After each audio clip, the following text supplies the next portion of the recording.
And then he came back with another pitch away. He tried to pull that infield grounder. Maddux's control has been exceptional in his last 3 ball games. He hadn't walked anybody in his last 19 innings and only 5 for the whole year. Here's Gaetti.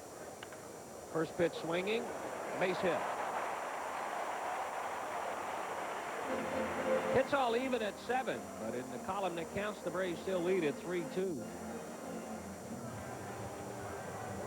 With Gaetti at first and 2 gone, the Cardinals will send up their first baseman, who's had himself a good day against Maddux. Mabry has double singled, has an RBI, and he scored 1. Came into this ball game hitting about 180 against Greg Maddux.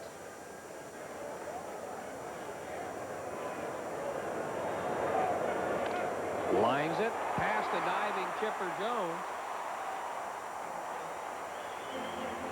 Gaetti will move up 90 feet. That's going to be a base hit. Mabry can pencil this one into his memoirs. 3 for 3 against Greg Maddux. I like his swing. He's gone after pitches early in the count, too. He had a 1-0 pitch for his double in the first time up. He hit a 1-1 pitch for his base hit in the 4th, one after the first pitch here in the 6th. So he's not letting Maddux work the count in his favor. Stands at first with Gaetti at second for Tom Pagnozzi, who's a perfect 2 for 2 himself. A double, a single, and an RBI. Pagnozzi kind of crossed the Braves up with that double because they never expect him to pull. He is usually a center to right field hitter. There's one to right field near the line. David Justice had it positioned perfectly. A couple of steps in fair territory. Puts it away. Well, the Cards threaten here in the 6th inning, but leave 2 stranded. We have completed 6. It's still the Braves 3. The Cardinals with 2.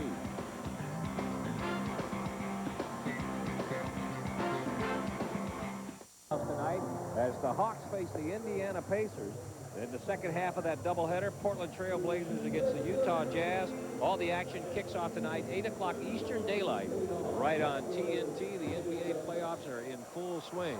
Here we got ourselves a good pitching duel, Pete.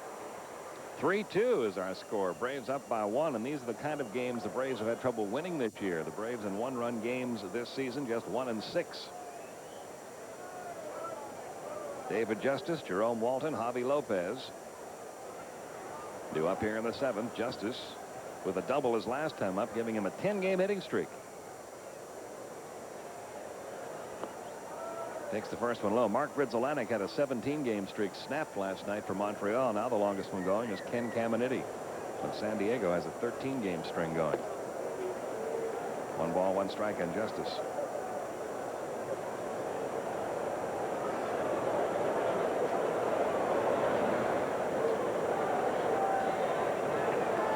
Osborne has retired 7 straight. In the air to left field, Ron Gant drifting back. And makes the catch. 8 in a row retired by Donovan Osborne. That'll bring up Jerome Walton. And it looks like his theory of pitching against McGriff and Justice is to take the short side of the field out of play, force them to go to center and to left, and he's made some good pitches out away from both Justice and McGriff. Walton 2 for 2 today. A double, a single. He has scored 1, driven in 1. He's now 5 for 8 lifetime against Osborne. Up to 391 now for the year. Every now and then you'll see Jerome Walton do that. Show a bunt.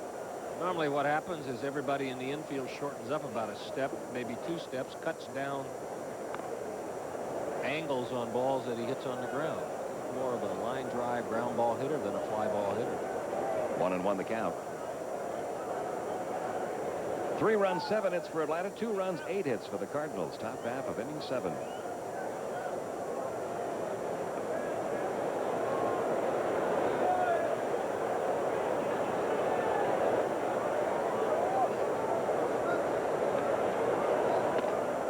Two and 1.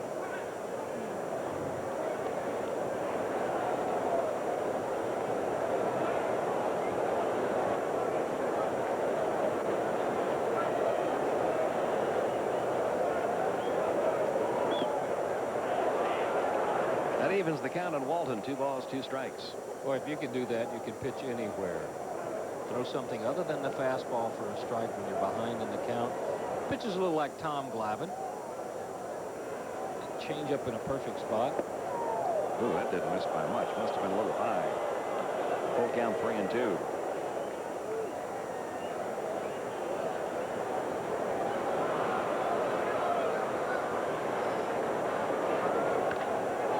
Down the left field line, off the glove of Gaetti. That's a fair ball. Now a fan has interfered with it. And it'll go as a ground rule double for Jerome Walton. He is now 3 for 3 on the afternoon with a pair of doubles against Osborne. If you've played here before, there's going to be an adjustment you're going to have to make if you're the shortstop and the left fielder. Good try here by Gaetti, but watch that ball go into that corner there and kick. The fan touched this one. But the shortstop is going to have to be aware of getting out there on those. It's actually a closer play for him. His missus didn't care much for him interfering with that. Gave a little slap. Shame on you. That ball's in play. Javi Lopez will step in. Lopez had a 2-run single in the second inning, and he grounded out the third and the fourth. I think across the street in the parking deck, Greg McMichael is starting to throw.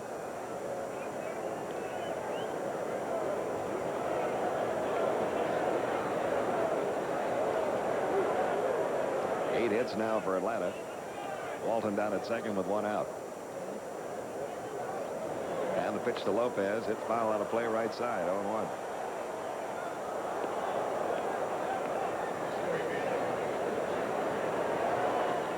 Corey Bailey up now in the Cardinal bullpen.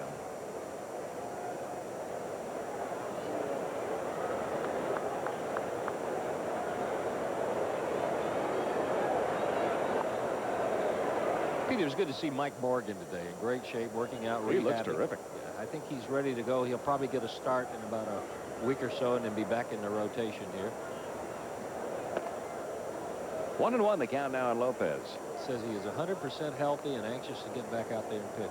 Also good to hear good news from Mike Busby. Remember Busby was the kid who started down in Atlanta and got banged around pretty good. They had to leave somebody out there because of all the injuries, and I understand he's throwing well down in Louisville. That's good to hear. Pickoff play down at second base.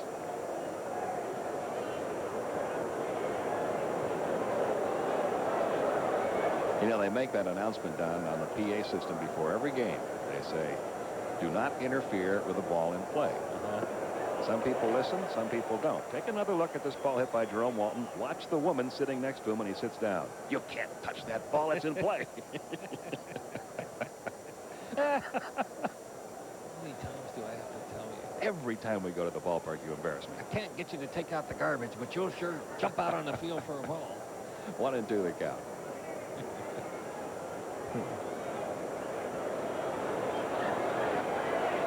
Here's the 1-2 on the way. Bounce towards short. Off the glove of Clayton, trickling into center field. That'll get another run in. Here comes Jerome Walton to make it 4-2. They're going to give Lopez a base hit and another RBI. That's the third RBI of the day for Javi Lopez, giving him 15 on the year. But Royce Clayton will tell you he should have come up with that, and the crowd agrees. They don't like the official scorer's ruling either. Yeah, that's a gift because he had plenty of time to get there and make the play. He just got it off his wrist. Jerome Walton was going to third, and then he picked up Jimmy Williams, and once Jimmy saw it kick into the outfield, that's a gift for the hitter, and that's not home cooking. That's usually the opposite of what you get. So Atlanta now 4-2 over the Cardinals. Here's Rafael Belliard, who has struck out twice.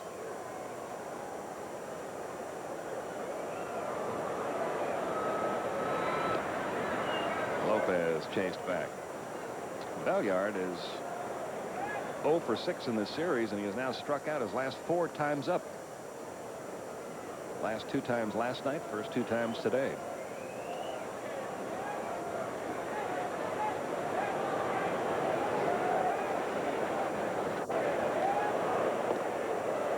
One ball, no strikes on Belliard.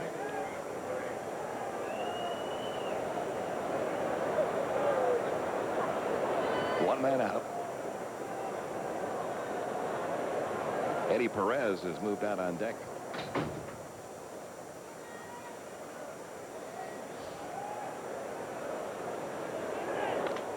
Sharply hit toward short. Clayton down on one knee this time to second, in time there, to first, in time there. It's a 6-4-3 double play that retires the side here in the top half of the 7th, but the Braves pick up another one as Javi Lopez drives in his 3rd run of the day. It's now 4-2 heading to the bottom of the 7th.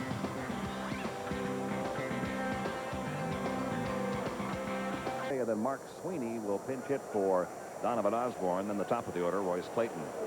Alicea slices one foul out of play. 0-1. He has popped out to the shortstop and flied out to left in 2 previous trips.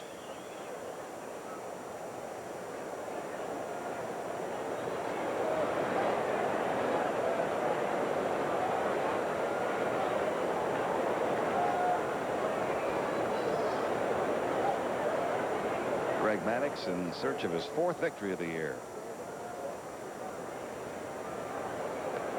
Hits Alicea, who is squaring the bunt, got him right on the right wrist, and he's hurting. That's one of those areas where it could be broken bone. It's a foul ball?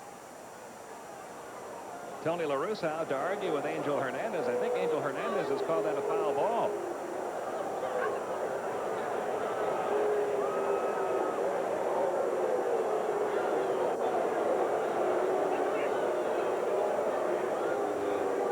Alicea may have a broken bone and a strike.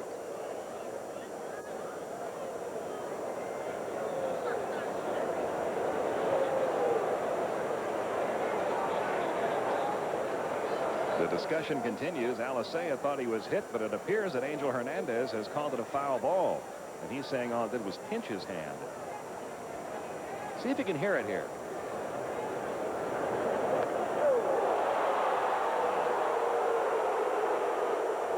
That did not sound like wood, did it? No, it didn't. Take a look right here. And you can see the hand was clearly off the bat. He had let it go. The hand was off the bat.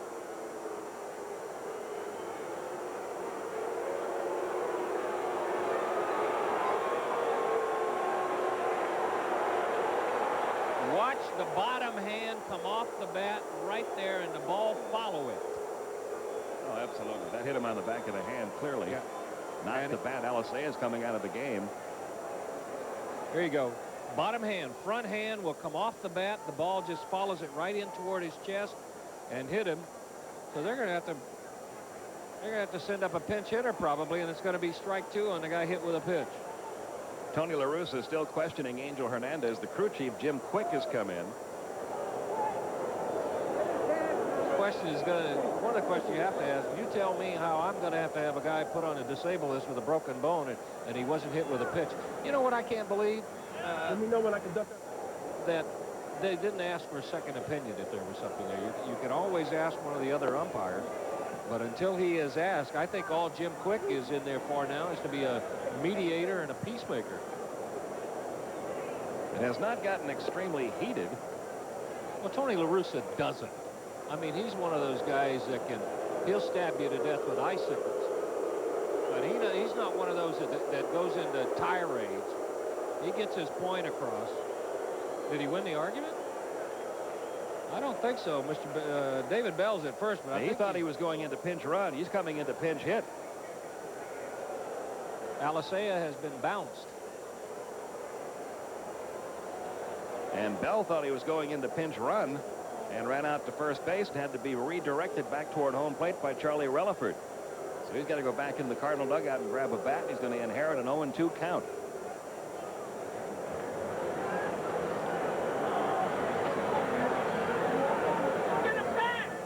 So the Braves got a break on that call. You won't see him lose his cool very much. He is one that maybe happens once or twice a year, but Tony La Russa is a guy that's always calm under pressure. So a tough spot here for David Bell. He's going to inherit a count of 0-2 against Greg Maddux. Maddux is tough enough to hit when you get up there waiting for a first pitch. Hitting coach for the Cardinals can sympathize a little here. He was called in one night to pinch hit for Wally Joyner, who fouled 2 off his foot against Roger Clemens, 0-2. Bell, a 189 hitter for the year with a homer. 0-2 the count.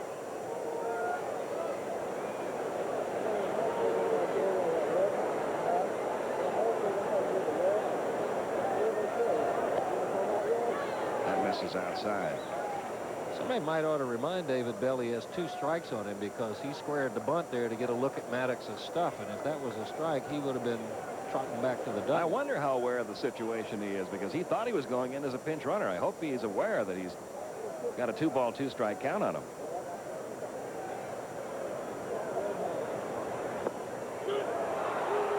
Well, he got to look at 2 pitches. That is strikeout number 6 for Greg Maddux.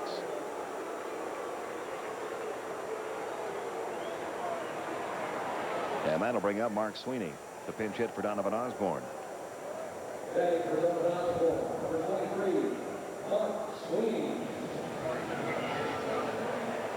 Sweeney, good-looking youngster, 333, no homers, 2 RBIs.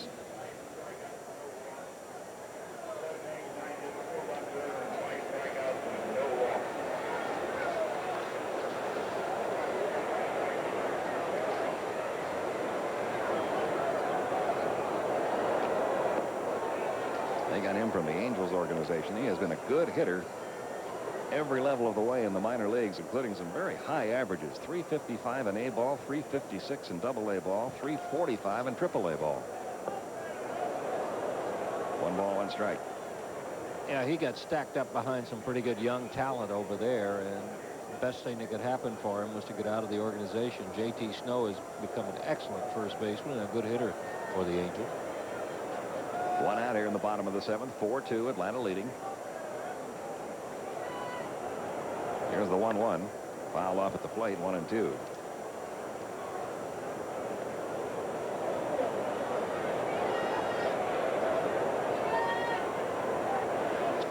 A little bit higher pitch count than Maddux normally has by this stage in the game. But early in the game, especially, Don, you were commenting he was just missing his location. Yep, he was just enough to cause him to throw 1 or 2 more pitches to hitter than he normally does. Maddux usually gets you out on the 2nd or 3rd pitch if he doesn't strike you out. And there he was going 4 and 5 pitches per hitter. Here's the 1-2 on the way now. A little loop into shallow left field. Walton coming on. He was playing his shallow left and toward the line. Makes the catch. 2 down.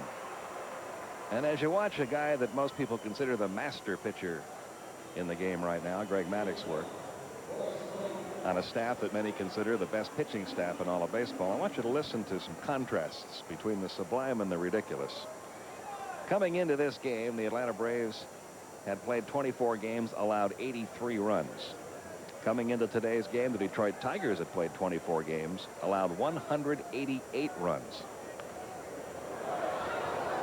That's over 100 runs more in 24 games. That's incredible. Now they're starting to keep a stat over there, consecutive outs without a run scored. Home runs allowed. The Braves in 24 games had allowed 19. Tigers in 24 games had allowed 40. 1-1 the count. And wait till the weather heats up.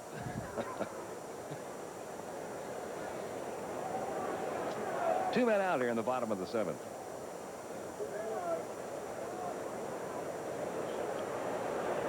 Here's the 1-1. Downstairs, 2-1. Royce Clayton 0 for 3. A couple of ground outs and a line drive to Lemke.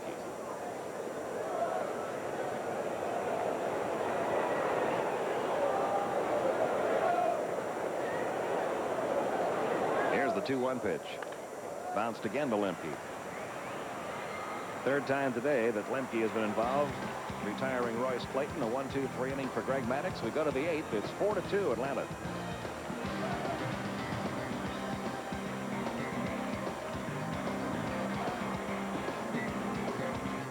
2-2 tie, bottom of the 8th in Cincinnati. Benito Santiago tied it for the Phils. In Montreal, they got 5 in the 2nd. Still on top of Colorado as they go to the 3rd. A little bit later on, Florida at San Francisco, New York at Pittsburgh, Houston at San Diego, Chicago goes to L.A. In the American League, Kansas City behind Kevin Apier shut out Boston. Cleveland is losing to Toronto. Delgado and Charlie O'Brien home runs in that one as they near an end. Oakland at Detroit. Oakland leading at 4-1. McGuire, his first home run of the year. That is over now. That is a final. In New York, the Yankees by 1. Bottom of the 8th inning over Minnesota. Gerald Williams a home run. Texas, a home run by Brady Anderson, the only scoring for Baltimore, as Texas leading that 4-2. Seattle trails Milwaukee, and California at Chicago. A little bit later on, and that's a look at, and you are up to date on your Delta scoreboard. And as we go to the 8th inning, couple of changes for the Cardinals. Bell stays in the game to play second base, replacing Alicea. And the new pitcher is right-hander Corey Bailey. Bailey, 25 years old, from Erin, Illinois, 6'1", 202, making his 13th appearance. And Dwight Smith leads off for the Braves, pinch hitting for Greg Maddux, takes a strike, 0-1. There are the numbers on Bailey for the year. Smith, 176, a homer and 2 RBIs.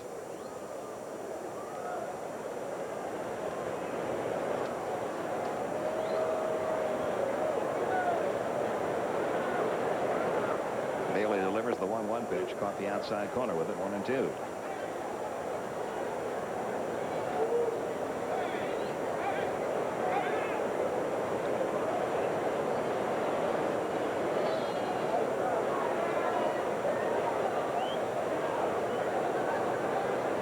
Coming over from the Boston Red Sox organization, along with Scott Cooper. Yeah, there's some folks next to us who's got their bright lights on in the booth next to us. They're a day early and holding the game up. Someone has just informed them of that. That's Jack Buck doing the duty. Attaboy, Jack. Saying to you folks, realize you're delaying the game.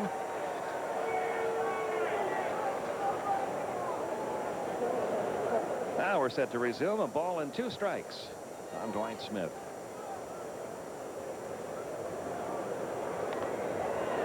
Got a piece of it, still 1-2.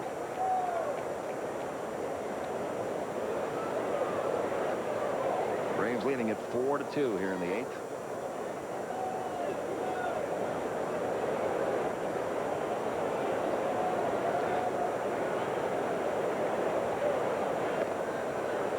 Two and 2.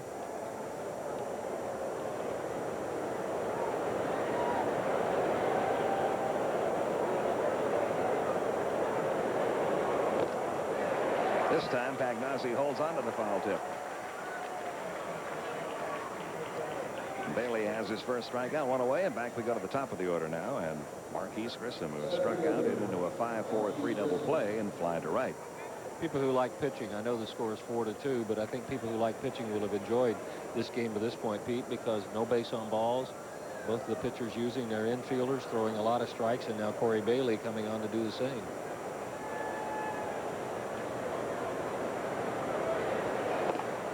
Inside corner for a called strike, 0-1 on Grissom.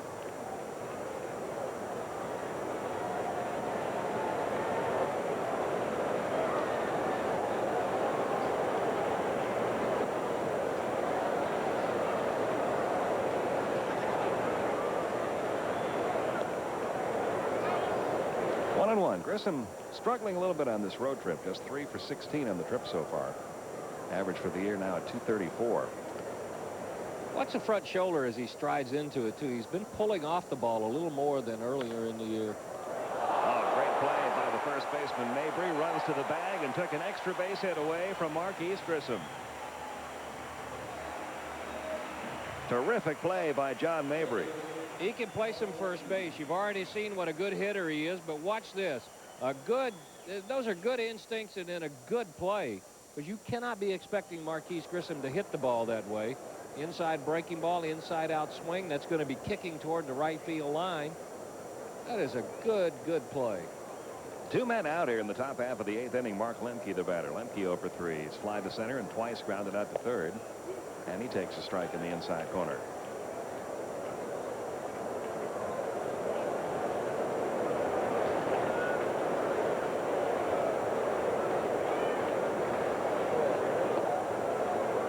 One and 1, the count now on Lemke.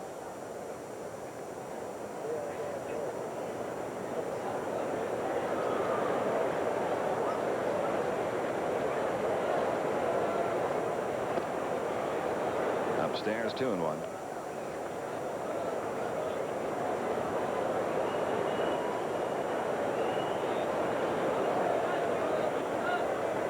This guy has always been a relief pitcher since signing his first professional contract. He has never started a game.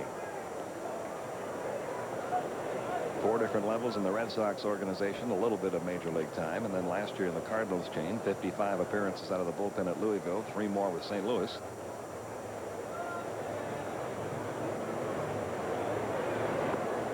Down to first with a walk goes Lemke. First walk issued by Corey Bailey, and that'll bring up Chipper Jones. You got to look. We showed you there briefly what you were talking about a little bit earlier about the good job the relievers have done against the Braves this year. All the hitting has come. Most of the runs scored by the Braves have come in the first 4 innings of all the ball games. You look at Dave Duncan, one of the most respected pitching coaches in all of baseball.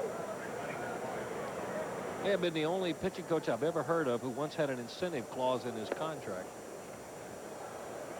1 ball, no strikes on Chipper.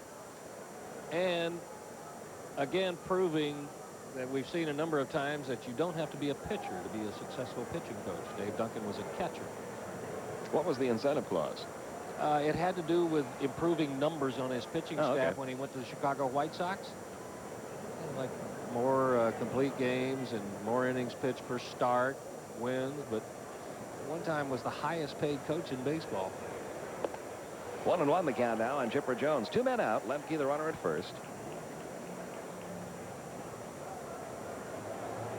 Would have been unique to have an attendance clause put in it. But and he did improve that White Sox pitching staff. And, well, he's improved every pitching staff he's gone to. Here's the 1-1 on the way. Popped up foul. Giving chase Pagliazzi, but this one's going to make it into the seats. And it's now 1-2 on Chipper Jones. He has a great relationship with Tony La Russa, too. And being around Tony La Russa and talking to some and knowing some of the coaches who worked with him, Tony La Russa's style of managing is to surround himself with managers and let them manage their phase of the game. Like Dave Duncan is a manager of pitchers. He delegates responsibility and authority and runs the ship.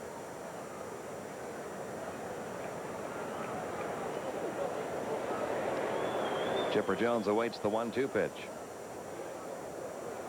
Corey Bailey steps off.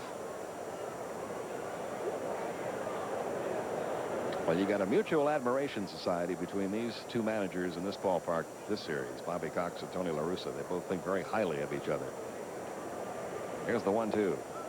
Downstairs, 2-2. And both fall into that category of players managers. And in the World Series last year, Tony La Russa, after the Braves had taken a big lead, he said, "It looks like you're going to win it. I'm not going to get a chance to see Bobby Cox. Would you mind passing on my respects and congratulations for a great year?" He said, "I don't care what's happened, but I think the Braves are going to win it. But just be sure and tell him first thing when you get on the bus that I was here and I'm sorry I didn't get to see him." 2-2 pitch. Chipper Jones checking his swing. They'll appeal to third. No swing, says Dana DeMuth. And the count full now, 3-2. Lemke will get a head start here with 2 outs. Well, let's take a look. Pretty good location. Braves may have caught another break. Runner goes. That one is off the shoe of Bailey. Has no idea where it is. Gaetti finally comes away with it. And Bailey hobbling a little bit out there in the mound. That'll be a base hit for Chipper Jones. He's now 2 for 4. Let's see if Bailey's okay. Where'd this get him? Couldn't tell. It looked like it caught him on the shoe and not high up on the ankle, maybe on the back of the shoe, on the back of the foot. But it merits a trip to the mound. Maybe this is for a pitching change. With the lefty there, they're probably going to bring in a lefty to face. He had Rick Honeycutt throwing in the bullpen, so he may have been coming out anyway. But especially after getting nailed on the back of the foot.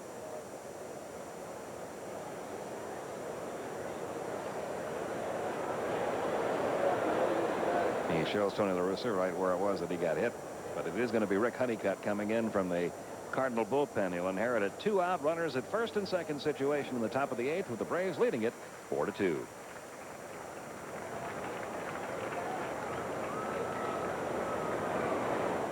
First and second 2 outs in the 8th inning. Rick Honeycutt, a 41-year-old veteran left-hander, on the pitch now for the Cardinals. He and Dennis Eckersley, the graybeards out there in the Cardinal bullpen. This will be Honeycutt's 11th appearance. He has picked up a save this year. Eckersley has 5 saves. Honeycutt 1 and T.J. Matthews 1. And he'll be facing Fred McGriff here with runners at first and second and 2 men out. One of the things when you were talking about Dave Duncan and Tony La Russa, one of the things about their pitching staffs, the successful pitching staffs they've had, they've always had a couple of guys like this on that staff. Veterans who know how to pitch in situations.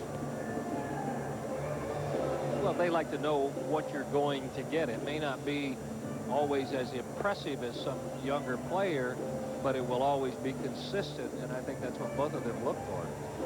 You could throw Tony Fossis into that mix. There are 3 right here on this pitching staff that fit that category. Honeycutt completing his warm-ups. A starting pitcher the first half of his career in the big leagues from 1977 through 87, then turned to relieving in 88. And has not started a major league game since.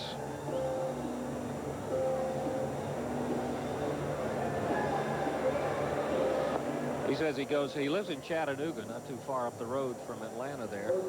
And he says when he goes home, it's kind of frustrating her when he calls home, because he said the 2 topics of conversation there are University of Tennessee football and the Braves.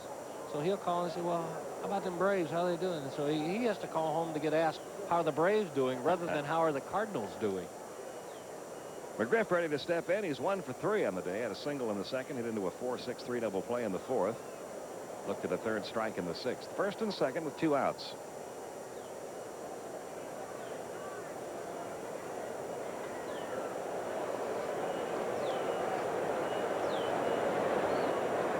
Has never had much success against Rick Honeycutt.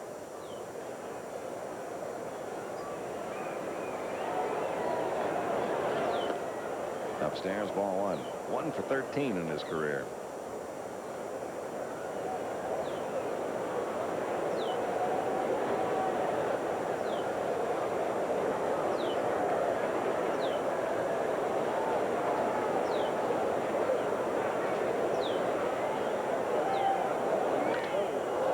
Deep to left field. Ron Gant going back to the wall. This ball's out of here.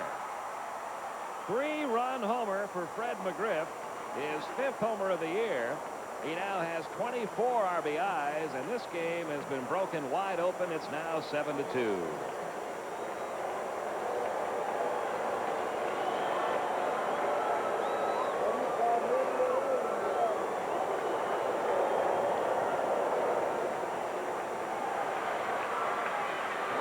They've been trying to pitch him away, but if you're going to do it, it better be with something sharp and crisp. That was a roller that just stayed right out there for McGriff to extend.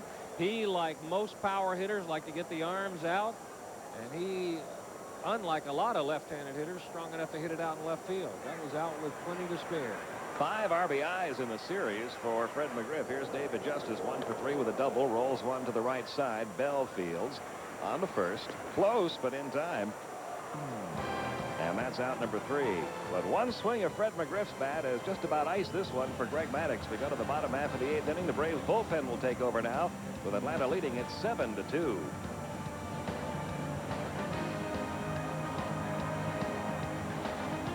Braves up now by 5, 7-2. Greg Maddux on the day worked 7 innings, allowed 8 hits, 2 runs, both earned, didn't walk anybody, and struck out 6. Now Greg McMichael takes over, his 13th appearance, worked a couple of innings here last night.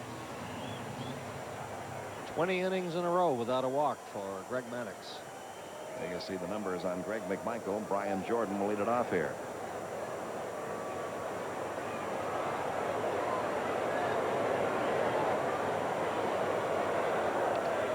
Fouled away 0-1.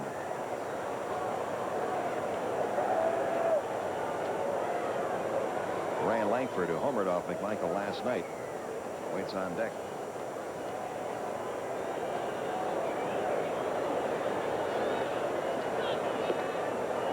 One ball, one strike.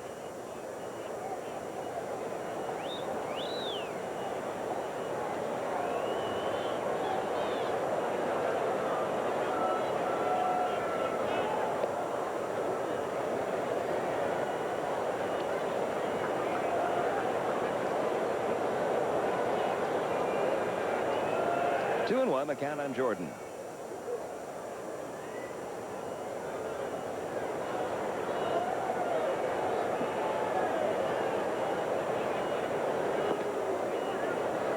Rain one.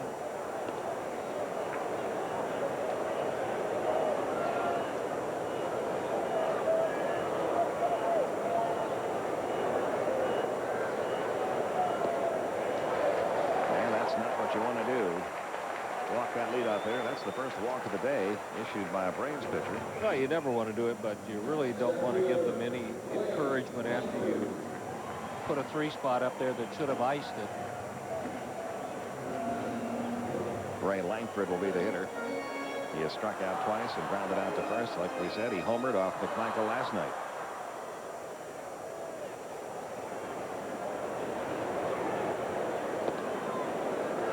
He has the longest home run measured so far this year, a 468-foot shot against the Pirates.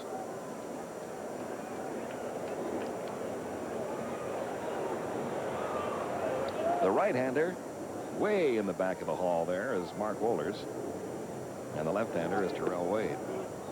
Next year they're going to have an outdoor bullpen in right center field for the visiting team. They didn't have time to get that done, so they've got that temporary thing. It looks like sending the kids out of class to the hallway rather. Not a very good seat down there. I wonder what it's like trying to catch it in there, especially Wohlers. On the outside corner, 1-2 now to Langford.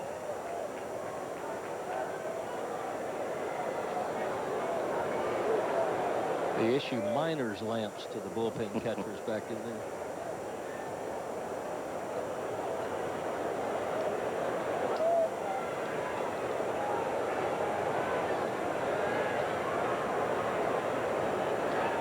Runner going on the 1-2 pitch. Ground ball fouled on the right side. Still 1-2. Jordan returns to first.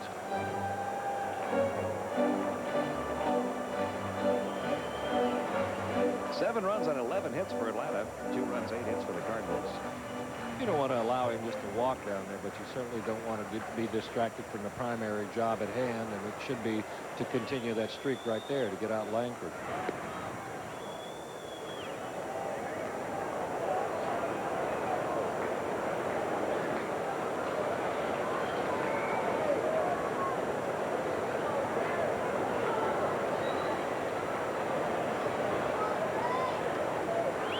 Now the 1-2 on the way. Missed outside. Ball 2. 2-2.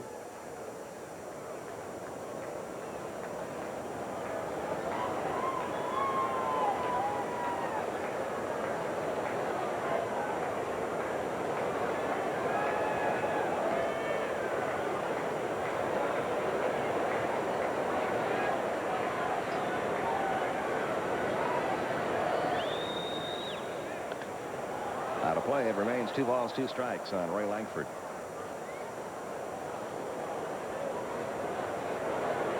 Tomorrow night, the final game in this series as Tom Glavine takes on Todd Stottlemyre. Braves then head for Houston. They have an off day there on Monday. 2 games with the Astros, then back home next Friday night against the Phillies.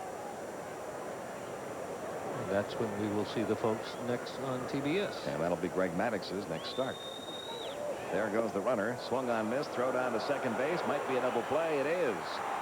Rafael Belliard applying the tag on Brian Jordan. A strike him out, throw him out, double play. 2 down, bases empty. Not what you like to see if you're down by 5, but good play by Javi Lopez, not being lulled into thinking he's not going to throw. Here's the swing. He's already coming out of that crouch ready to throw. Put it right on the money. Another guy who could have been lulled into sleep there would have been Belliard. You figure you're up by 5. What are the chances they're going to run? Now Ron Gant is 0 for 3, and he takes a strike 0-1. Gant has grounded out to second, fly to center, grounded out to third. Second time this year Jordan's been caught stealing. He's only been successful once.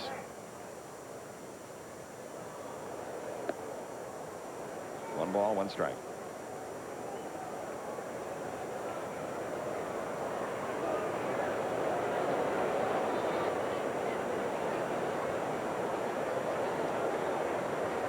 Here's the 1-1. Broke his bat on a fly ball into shallow center. Marquise Grissom has an easy play, and that's all for the Cardinals in the 8th inning. Ron Gant now 0 for 7 in the series. We go to the 9th. 7-2 Atlanta.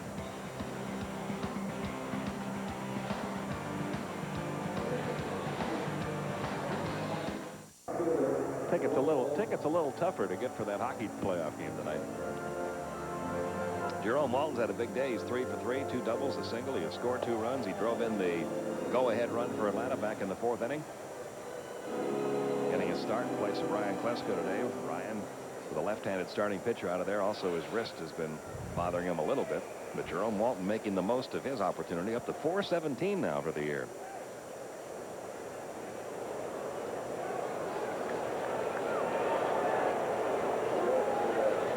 Rick Honeycutt still out there for the Cardinals.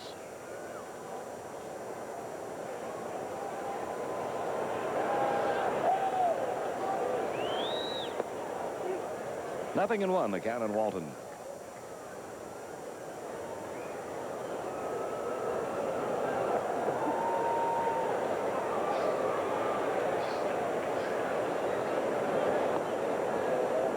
Inside, 1 ball, 1 strike.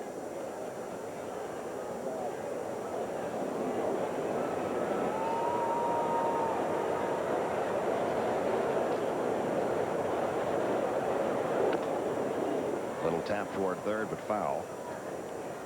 And the count on Walton, 1-2. Honeycutt has 2 fastballs. He can throw it with the 4-seamer, but that's the one right there that he's most successful with. Once you try to pull it, pitches down in the strike zone, starts you off with some breaking balls for strikes. Mostly sliders against lefties and sinkers and sliders against righties. He's modeled a few uniforms, hasn't he? Yes, he has. He's been in 2 All-Star games, 3 World Series. Seattle, Texas, the Dodgers, Oakland, Texas again, Oakland again, the Yankees, now the Cardinals. This is Langford out in left center field. And that's out number 1 here in the top of the 9th, and that'll bring up Javi Lopez. 2 out of 3, a pair of singles. He's driven in 3 runs, now has 15 RBIs in the year.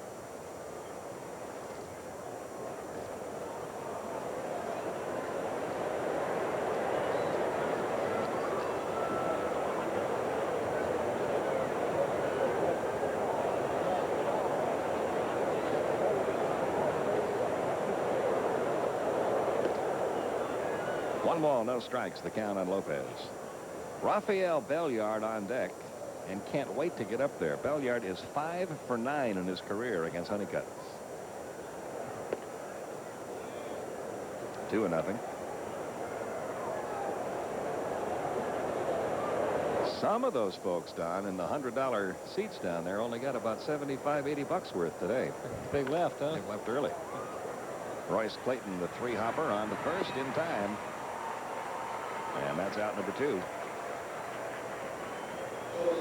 And now Rafael Belliard 0 for 3 in the game, 0 for 7 in the series. But as we said, 5 for 9 lifetime against Honeycutt.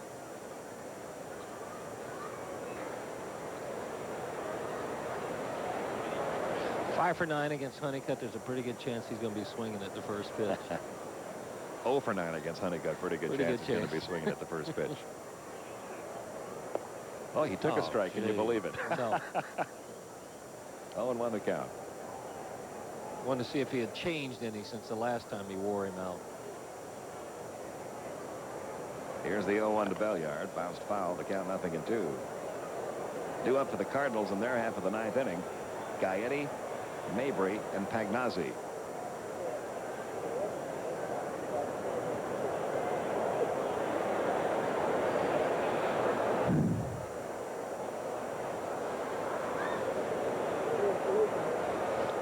An 0-2 pitch on the way now to Belliard. Here it comes from Honeycutt. Missed low and away. 1 ball, 2 strikes. Tried to nip the outside corner with the curveball. A little more downer spin on that than the sweeping one he's been throwing.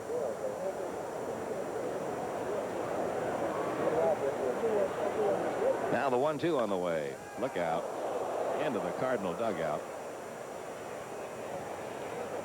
That's one of the menaces.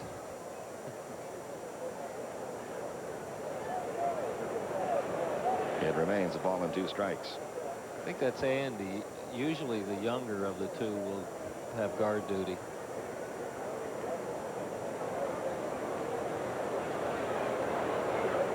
And the 1-2 pitch grounded toward third. Gaetti up and firing. Not this time. 1-2-3. Go the Braves in the ninth inning. We go to the bottom half of the ninth. Atlanta leading at 7-2.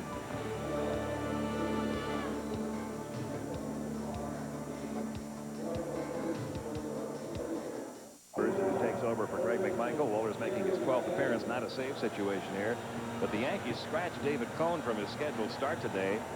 And the media thought it was because he had a blister on his pitching hand. But the Yankees revealed today that David Cone had been examined at a New York hospital and has a circulatory problem that's caused numbness in his pitching hand. So they're keeping a close eye on that, hoping it's not going to be anything real serious. That's called Raynaud's phenomenon. Here's Gary Gaetti leading off against Mark Wohlers. He has a double, a strikeout, and a single. And takes a strike in the outside corner, 0-1.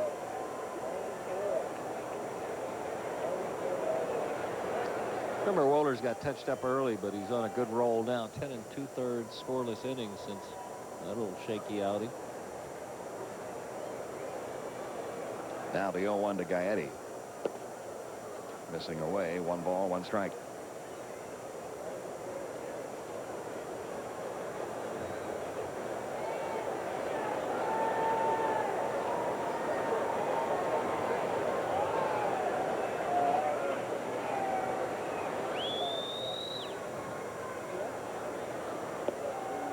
Upstairs 2-1. McMichael did his job as the setup man. He worked the 8th inning. No runs or hits. 1 walk, 1 strikeout.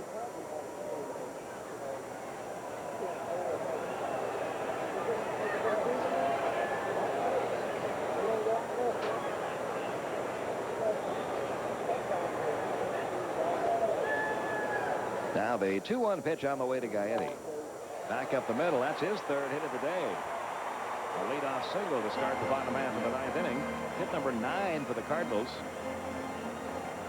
And it'll bring up John Mabry, who's a perfect 3 for 3. All 3 of his at-bats against Greg Maddux. He doubled his first time, singled his next 2. Gary Gaetti, Pete, has always been one of those hitters that where you get in a situation where you have to throw a strike, and he's sitting on a pitch, seldom, if ever, misses it. He may not get a hit, but he'll hit it hard somewhere. They won't hold him with the big lead.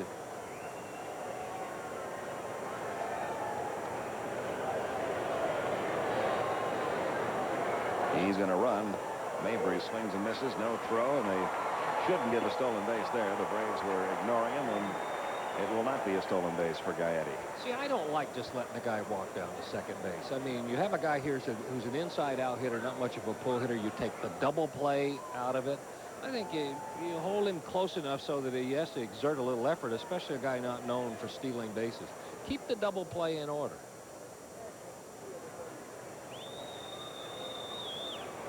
Here's the 0-1 to Mabry. Got the outside corner, 0-2.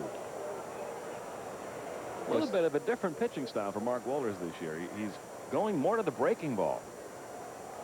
Not relying so much on that fastball that approaches 100 miles an hour. Well, there's a balance, and I think you find the successful ones go out there with a different blend every day.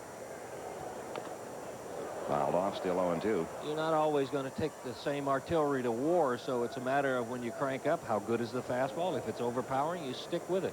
Also, it's going to vary from club to club. There are some ball clubs that are not good fastball hitters. There are some ball clubs that I don't care if you run it up there 120, they're going to hit it. So you need to keep them off balance. And I think what he's learning to do is adjust to the hitters and to his stuff of the day.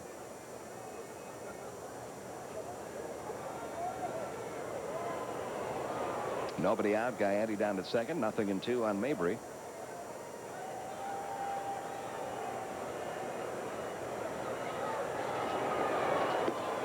Got him with a fastball. Mabry out of there in strikes. 1 out, bottom of the 9th, and that'll bring up Tom Pagnozzi, who has a double, a single, and a fly ball to right. 2 for 3 with an RBI. We were talking earlier about how the Braves had defense Pagnozzi against Maddux. Wait till you see how far around they swing toward right field against the hard-throwing Wohlers. Justice, you can see there the line down the left field line. They're giving him most of left field. Grissom is shallow into right center, but look where David Justice is. He's playing him like a dead left-handed pull hitter. And Lemke will go back on the outfield grass. Out of play, the count 0-1. Well, he hardly ever hits a ball in the left field. But here's where selecting your pitches comes into play, too. Now, Mark Wohlers is going to be doing Pagnozzi a favor and crossing up the defense if he goes to the off-speed stuff in the strike zone. Obviously, you might want to showcase it to him. But what that defense is telling Mark Wohlers is that we're expecting you to throw hard to this guy and him to be late on you. Anything else is going to cross up what we're doing.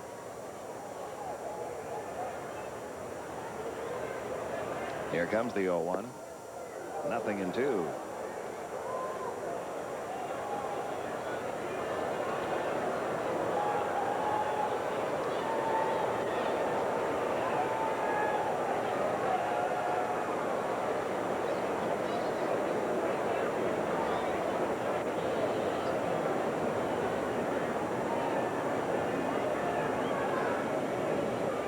Here's the 0-2 on the way. There's the breaking ball and missed low and outside. 1 ball, 2 strikes. And that's a good spot for it. If he wants to chase it out of the strike zone, go ahead.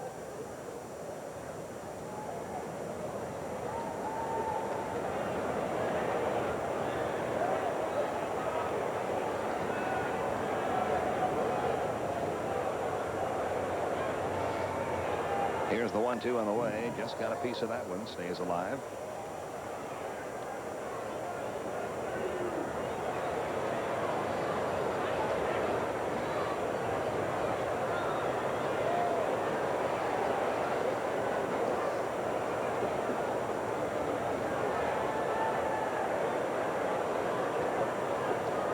Still a ball and 2 strikes.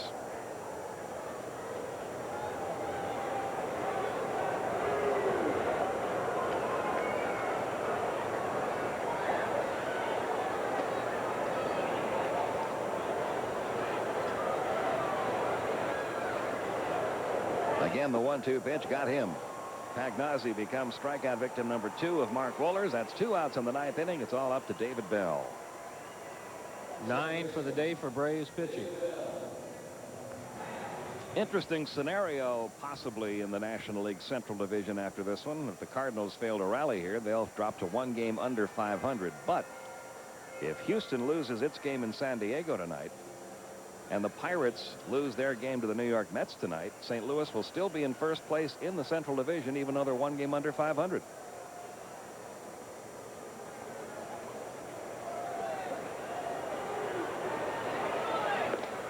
You get a feeling that race, there's only a 2.5 game spread top to bottom in the Central. It may be like that all year. Sunday, last inning, last day of the season could decide that one. 1 ball, no strikes on Bell.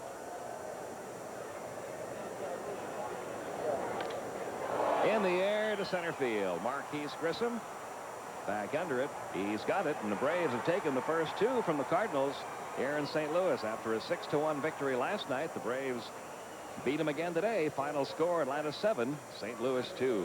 And Jerome Walton took advantage of getting a start in place of Ryan Klesko. 3 for 4, a couple doubles, a single. You see the RBI and the 2 runs. He's our AutoZone player of the game, and what a good addition he's been to this ball club. Braves win it, 7-2 the score. We'll be back with the totals after we take a timeout.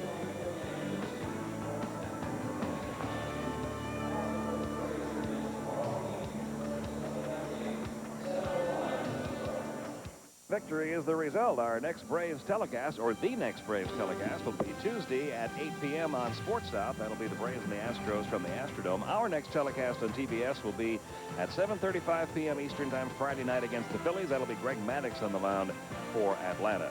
Coming up next, Andy Griffith, and don't forget tonight at 8:05 p.m. on the TBS Awards Saturday. Watch a good one, Midnight Express.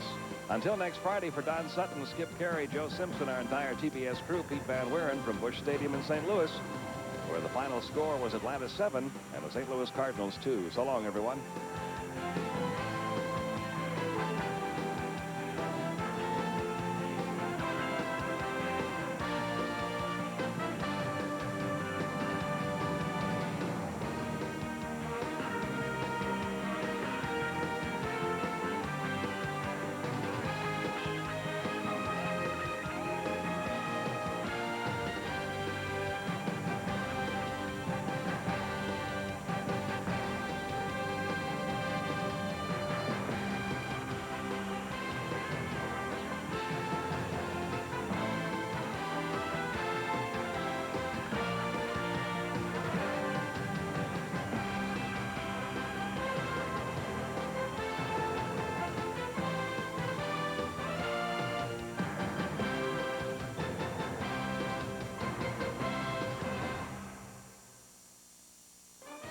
Leading sports television into the 21st century, this has been an exclusive presentation of Turner Sports.